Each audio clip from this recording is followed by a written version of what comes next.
Simple steps to become consistent in study. इस video को देखने के बाद आप स्टडी में बहुत ज़्यादा कंसिस्टेंट हो जाएंगे। ये पूरी गाइड है, आपको इसके अलावा कुछ नहीं देखना है।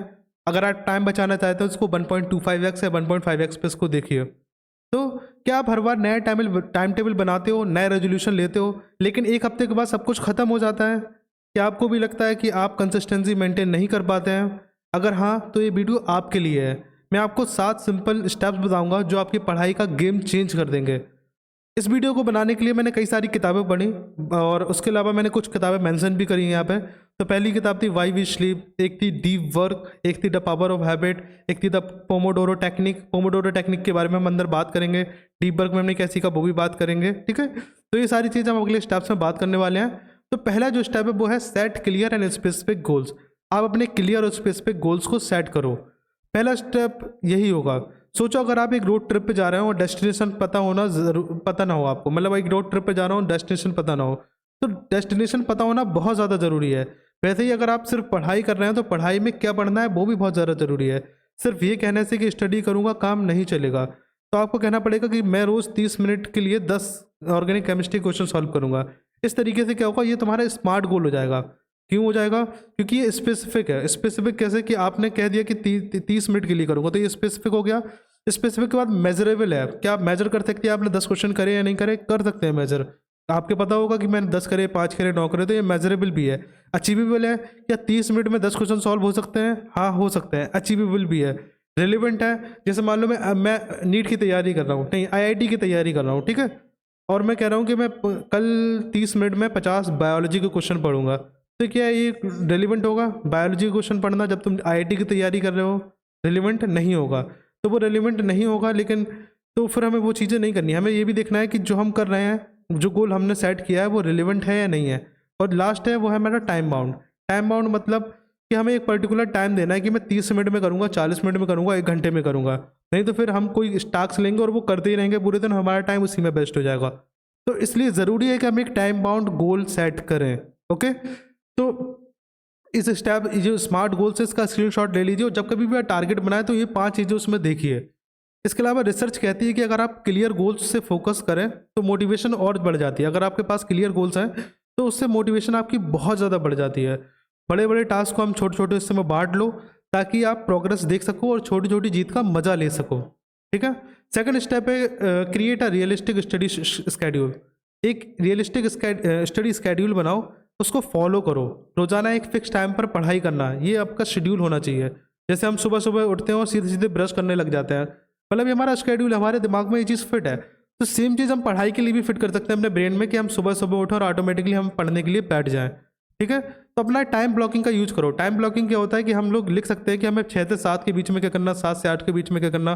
तो टाइम ब्लॉक बना दो कि मुझे 8 से 9 के बीच में पढ़ाई करनी है और इस 8 से 9 के बीच में सिर्फ पढ़ाई करनी है।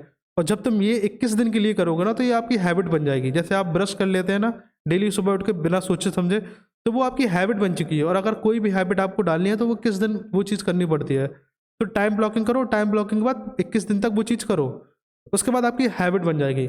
उसके बाद पोमोडोरो टेक्निक यूज करो। पोमोडोरो टेक्निक क्या होती है कि आप 25 मिनट पढ़ाई करो, उसके बाद 5 मिनट का रेस्ट ले लो। लेकिन इस 5 मिनट में आपको कोई मोबाइल नहीं चलाना है, ना कोई न्यूज़ देखनी है, ना शॉर्ट्स देखनी है, ना यूट्यूब देखना है, कुछ नहीं देखना है। 5 मिनट आपको बस रेस्ट लेना है, या फिर आप वॉक कर सकते हैं या फिर हेड डाउन करके बैठ सकते हैं। तो इससे क्या होगा, आपका फोकस और ज़्यादा इंक्रीज हो जाएगा। इसलिए इससे आपकी पढ़ाई का रूटीन भी बन जाएगा और प्रोक्रास्टिनेशन कम हो जाएगी। और बहुत सारे ऐप्स होते हैं जैसे फॉरेस्ट ऐप और टू डू लिस्ट ऐप्स, जिससे कि आपका जो डिस्ट्रैक्शन होगा वो कम हो जाएगा और आपकी जो प्रोग्रेस होगी वो ट्रैक हो सकती है इन ऐप से। तो आप इसका भी यूज़ कर सकते हैं। इसके बाद होगा ऑप्टिमाइज और स्टडी इन्वायरमेंट। अगर आपका अभी इन्वायरमेंट इस तरीके से है कि किताबें चारों तरफ पड़ी हुई हैं, कहीं ये किताब कहीं वो किताब, तो उसको आप क्लीन कीजिए और इस तरीके का अपना इन्वायरमेंट क्रिएट कीजिए। इन्वायरमेंट का क्रिएट होना, अच्छा होना बहुत ज़्यादा ज़रूरी है। अपना स्टडी इन्वायरमेंट सेट करो। आपका आसपास के माहौल आपके फोकस पर बहुत असर डालता है। अगर आप बहुत ज़्यादा नॉइजी इन्वायरमेंट में हैं या फिर बहुत डर्टी इन्वायरमेंट में है तो आप पे वो बहुत ज़्यादा असर डालेगा। आपकी जो फोकस होगा पढ़ाई करने का वो ऑटोमेटिकली कम हो जाएगा। तो आप अगर आपके पास कमरे में सामान और माल जो बिखरा हुआ है आपके पास, अगर वो है तो उसको साफ़ करो।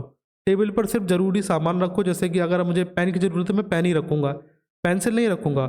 और फ़ोन को फेंक दो भाई, दूसरे कमरे में दे दो या फेंक दो। फ़ोन की ज़रूरत नहीं है तुम्हें। अगर फ़ोन से पढ़ते हो तो फ़ोन कोशिश करो कि उस टाइम पे वीडियो डाउनलोड कर लो और फ्लाइट मोड पे लगा के पढ़ाई करो, ताकि हमारा जो फ़ोकस है वो बन सके। इसके अलावा है कि अगर आपको लाइब्रेरी पसंद है, जैसे मान लो घर पे अगर कुछ लोगों का एनवायरनमेंट नहीं बन पाता है या कुछ लोगों को घर पे पढ़ना पसंद नहीं होता, तो लाइब्रेरी पसंद है तो लाइब्रेरी जाके पढ़ाई करो, या ऐसा स्पेस चुनो जहाँ आपका दिमाग स्टडी मोड पे एक्टिवेट रहे।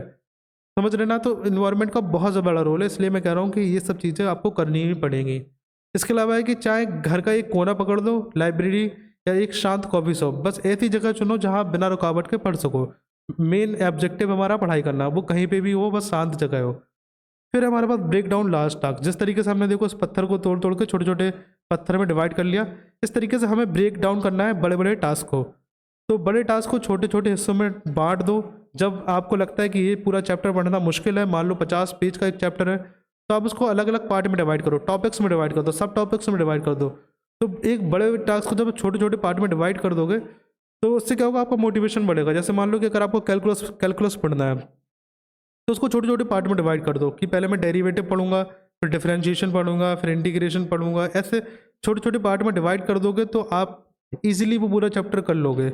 इसके अलावा है कि हर एक जो छोटे छोटे स्टेप आप कंप्लीट करोगे, उससे आपका कॉन्फिडेंस भी बढ़ेगा, और जब थोड़ा सा कॉन्फिडेंस बढ़ता है तो आप अगला स्टेप भी आसानी से कर सकते हैं। फिर है हमारे पास यूज एक्टिव लर्निंग टेक्निक्स। अब दो तरीके की टेक्निक होती है, एक होती है एक्टिव लर्निंग टेक्निक, एक होती है पैसिव लर्निंग टेक्निक। अब पैसिव लर्निंग टेक्निक क्या होती है? पैसिव लर्निंग टेक्निक मतलब हम लोग अब बस अपनी किताब लेके बैठे हैं और बस हम उसको देख रहे हैं, बस उसको रीड कर रहे हैं, देख रहे हैं।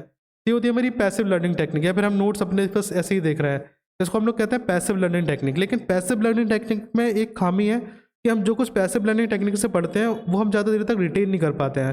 तो हमें एक्टिव लर्निंग टेक्निक का यूज करना चाहिए। तो इससे क्या होता है कि मतलब हम एक्टिव लर्निंग टेक्निक में आता क्या है कि हम किसी और को पढ़ाएं, अपने दोस्त को पढ़ाएं। एक्टिव लर्निंग टेक्निक में फ्लैश कार्ड का यूज कर सकते हैं, यहाँ पर अपने दोस्तों को टॉपिक समझा सकते हो। यदि आप हिस्ट्री पढ़ रहे हो, जैसे आप हिस्ट्री पढ़ रहे हो या केमिस्ट्री पढ़ रहे हो, तो आप खुद से क्वेश्चन पूछ सकते हो कि ये ऐसा क्यों हुआ, ये वैसा क्यों हुआ।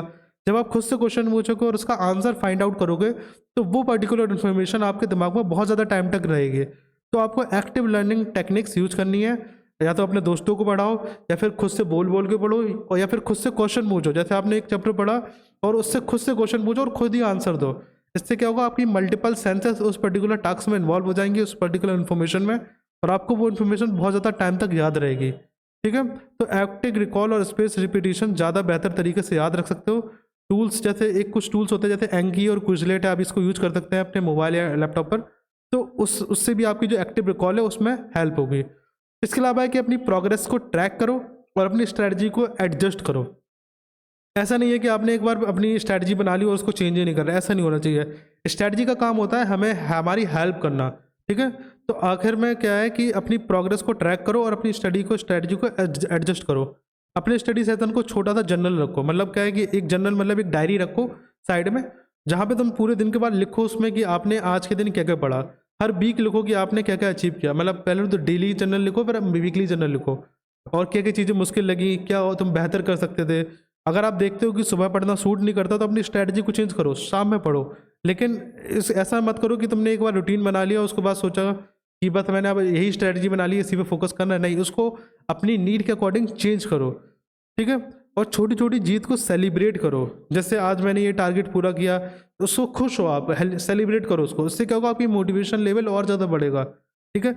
ये मैंने एक एग्जाम्पल दिया है अपने खुद का पर्सनल टाइम टेबल। जैसे मैं क्या करता था, मैं सुबह 6 बजे से लेकर शाम के 8 बजे तक का, रात के 8 बजे तक का पूरा मैंने एक डेटा सेट बना लिया। अब यहाँ पे मैं लिखता हूँ कि 6 से 7 बजे तक मैंने क्या किया, 7 से 8 बजे तक मैंने क्या किया, खाया, खाना पिया, पढ़ाई, कितने टाइम क्या क्या किया, ये सब मैं रिकॉर्ड करता हूँ। उसके बाद मैं लिखता हूँ कि मैंने क्या क्या गलतियाँ की आज, और आज के दिन को मैं बेहतर कैसे बना सकता था। और फिर मैं कोशिश करता कि जो गलतियाँ आज हुई हैं वो कल ना हो। इस तरीके से मैं डेली इंप्रूव करता था, डेली इंप्रूव करता था। और जब पूरा वीक हो जाता था, तो यहाँ पे वीकली एवोल्यूशन करता था, वीकली में क्या क्या किया, क्या नहीं किया, क्या गलतियाँ हुई, क्या नहीं हुआ। तो अगर आपको ये टेम्पलेट चाहिए तो आप कमेंट सेक्शन में कमेंट कीजिए, मैं आपको लिंक दे दूंगा जहाँ से ये टेम्पलेट डाउनलोड कर सकते हैं। ठीक है? तो ये टेम्पलेट बहुत अच्छी लगी, आप पर्सनली बना भी सकते हैं खुद की, या अगर आपको प्रिंट आउट निकलाना है तो मैं आपको दे दूंगा, तो आप प्रिंट आउट लेके अपना पर्सनली कुछ भी कर सकते हैं। इसके बाद एक चीज़ और समझनी होगी, कंसिस्टेंसी का मतलब लगातार इंप्रूवमेंट और फ्लेक्सिबिलिटी है। अपने मेथड के समय के साथ एडजस्ट करते रहो, मतलब ऐसा नहीं कि एक मेथड बना लिया उसके बाद चेंज ही नहीं कर रहे। ठीक है? तो आप पहले अपना प्लान बनाइए, प्लान के अकॉर्डिंग पढ़ाई कीजिए, फिर देखिए कि पढ़ाई हो रही है नहीं हो रही, इसको रिव्यू कीजिए। रिव्यू करने के बाद अगर कुछ गलत लग रहा है तो उसको एडजस्ट कीजिए, फिर रिपीट कीजिए। फिर रिपीट प्लान बनाइए, फिर स्टडी, इस तरीके से एक साइकिल चलती रहेगी। और जब तक ये साइकिल चलेगी you will become better version of your self. तो इस वीडियो में हमने क्या क्या चीज़ें देखी। तो पहला स्टेप हमने देखा कि हमें एक क्लियर गोल सेट करना है, एक अच्छा शेड्यूल बनाना है, अपने एनवायरनमेंट को ऑप्टिमाइज करना है, बड़े टास्क को छोटे हिस्सों में डिवाइड करना है, एक्टिव लर्निंग टेक्निक का यूज़ करना है और अपनी प्रोग्रेस को ट्रैक करते रहना है। अगर ये 5-6 स्टेप हम फॉलो करेंगे तो हम 100% कंसिस्टेंट बन जाएंगे पढ़ाई में। और इसके अलावा आप कह रहे होंगे 7 स्टेप थे, तो 7वां स्टेप है इन सबको फॉलो करना है। देखो, इन्फॉर्मेशन होना अलग चीज़ है, लेकिन इसको फॉलो करना बहुत बड़ी चीज़ है। तो इसका भी स्क्रीनशॉट लो और उसको फॉलो करना स्टार्ट करो। और अगर आप यहाँ तक वीडियो में आ गए हैं तो चैनल को सब्सक्राइब करो और वीडियो को लाइक करो। Thank you so much for watching the video.